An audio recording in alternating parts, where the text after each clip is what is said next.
Recuerden que soy Marcia Brambila y ahí tengo mis temas favoritos y uno de ellos es el teatro. Me encanta hablar del teatro y tenemos aquí por teléfono a un invitado muy especial de una obra que se llama Yo fui una de los 41 y estamos con Canek Enríquez. ¿Cómo estás?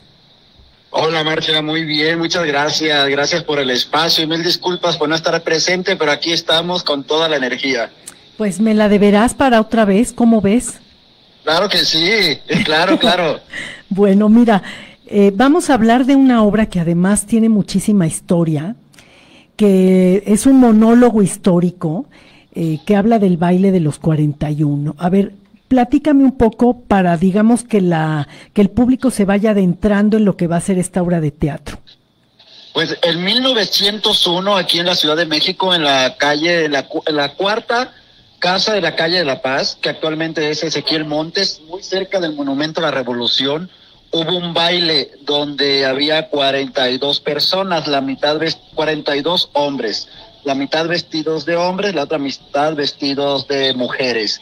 Pero el escándalo no fue eso, de que estuvieran divirtiendo o que era un baile de invertidos, como los llamaban en esa época, porque se hacía todo el mundo, sino porque estaba involucrado el yerno del presidente de la República. El yerno era Nacho de la Torre y en ese entonces el presidente era Porfirio Díaz. Ese fue el escándalo de la época. Pero esta obra toca ese tema antes del baile, durante el baile, la redada y qué pasó después. Porque nos dice la historia, hasta ahí nos cuenta, de que los pusieron a barrer como humillación, pero Mirna Pulido, quien es la dramaturga, nos cuenta que aquellas 12 personas que no tenían poder político, económico, ni nadie que los salvara, fueron llevados a trabajo forzado a Valle Nacional o a las plantaciones enequeneras. Entonces, haciendo números de los 42 que estaban en el baile, sacan a Ignacio de la Torre, quedan 41. Y luego sacan a 29 personas más, porque también eran poderosos. Estaba Toño Adalid, que era el ahijado de Maximiliano de Habsburgo. Había gente de la alcurnia porfiriana, que sí tenían ese recurso para librarse de las redadas o de las injusticias políticas, pero había otros 12 bailarines que no tenían ni un peso, ni un padrino, ni nada, y fueron quienes sufrieron este escarnio público. Pues qué interesante, porque además es una época llena de prejuicios, de no aceptación, de no autoaceptación tampoco de lo que uno realmente siente o de lo que uno es, ¿no? Y ustedes cómo lo van manejando, digamos, cómo va haciendo ese acercamiento. ¿Hay un narrador o es la voz del actor la que va contando todas estas escenas que en nuestra mente vamos recreando? Es todo a través del trabajo actoral y la voz del actor. La dramaturga hizo un trabajo muy bueno donde plasmó en 6 escenas o 6 pasajes toda la historia de México. Los primeros 3 pasajes antes del intermedio nos va situando en la época, en cómo era la Ciudad de México, qué estaba pasando, cómo se vestían, pero todo esto lo está contando Elodia. Elodia es una mujer trans que es una licencia histórica que se toma para poder meterla en ese baile, porque no sabemos si sí hubo o si no hubo mujeres trans en el baile, pero siempre ha habido, pero no se le ha dado la visibilidad correspondiente. Entonces Mirna, como dramaturga trans, ella puso a Elodia ahí para que contara esta historia, y ella es la que lleva este hilo conductor y es la narradora de su propia historia y de la historia de México en esa época. Qué interesante. ¿Y qué nos vamos enterando poco a poco, no nada más de este baile, sino nos vamos enterando, me imagino, de cómo se vivían en esa época con estas, como les dices tú, las vestidas, las trans, el LGTB, cómo lo vivían en esa época? Me imagino que resulta interesante estos polos de lo que tenemos actualmente en una sociedad pues ya con más apertura. Claro, sí, y estamos viendo todo el ambiente de 1900. Habla de cuando se cayó, uno no se cayó, derrumbaron al Teatro Nacional para darle vida a la Avenida 5 de Mayo, donde va a ser construido el nuevo Palacio de Bellas Artes, que están construyendo el nuevo Capitol, el nuevo Palacio Legislativo, que va a ser como el Capitolio, resulta que terminó como el Monumento a la Revolución.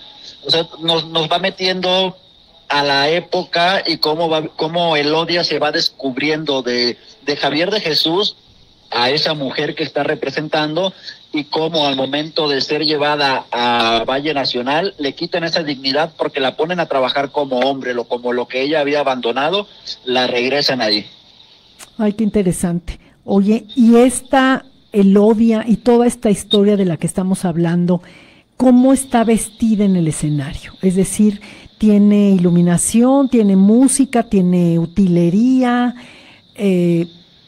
o es la voz de Elodia la que encara todo esto? Tenemos el vestuario quisimos asemejarlo un poco a la época para ir haciendo esta atmósfera. Nos estamos basando en multimedia para estar viendo el mar de Veracruz cuando Elodia regresa a la ciudad. Estamos viendo la Alameda Central en la época, la casa o el patio de la Cuarta de la calle de La Paz. Todo ese multimedia nos ayuda para darle esa atmósfera, ese ambiente. Tenemos música de Agustín Lara, porque ella llega a Veracruz después de que se libera de allá. Tenemos sonidos de trenes cuando la suben aquí en la estación Buenavista para llevarla a Veracruz y después en vapor a Valle Nacional. O sea, nos estamos apoyando con sonidos, con imágenes, con el trabajo actoral, el texto, vestuario. Tenemos muy poca escenografía porque queremos que toda la atención del público esté sobre el actor, sobre el texto y sobre las acciones. Claro, ahora estoy viendo que están en el Foro Ricardo Villarreal, en Higuera número 31 en Coyoacán. Llevan una temporada desde el 7 de julio y termina el 24, es decir, ya no queda tanto tiempo para que la gente los pueda ir a ver.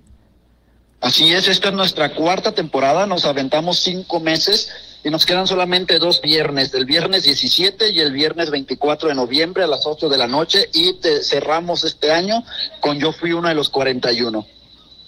Bueno, ahora veo unos teléfonos de reservación. Quiero saber cómo la gente puede acceder a los boletos. ¿Llega directo al Foro Ricardo Villarreal o marca estos teléfonos de reservación? Me imagino que será un foro pequeño donde prefieren llevar íntima la obra de teatro.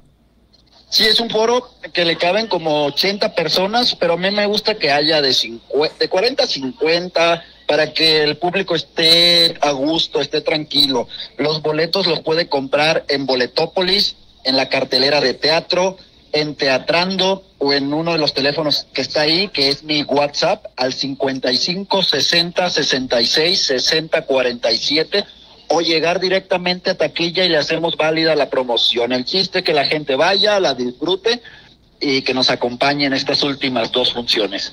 Pues Canek Enríquez, te agradezco mucho esta invitación para ver Yo Fui Una de las 41 en el Foro Ricardo Villarreal. Vamos a acercarnos a esta obra que es muy interesante, como dices tú, lleva muchas temporadas y además sé que de éxito. Es una obra que confronta a mucha gente, que nos da también claridad, ¿no? Claridad de lo que vive mucha gente, y nos da momentos históricos que también se suman a todo el aprendizaje, el conocimiento que vemos en Yo Fui Una de los 41.